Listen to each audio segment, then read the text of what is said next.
In the realm of culinary science, the fundamental role of fire and heat transfer mechanisms cannot be overstated.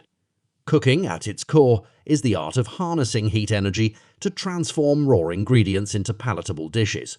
When a flame or electric element is applied to a cooking vessel, a complex interplay of heat transfer mechanisms ensues.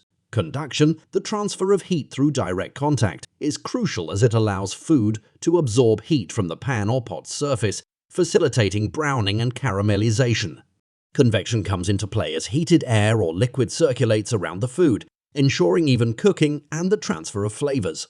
Moreover, radiation, where heat is emitted directly from the heat source, is responsible for searing, grilling, and broiling, creating delectable textures and flavors through Maillard reactions and pyrolysis.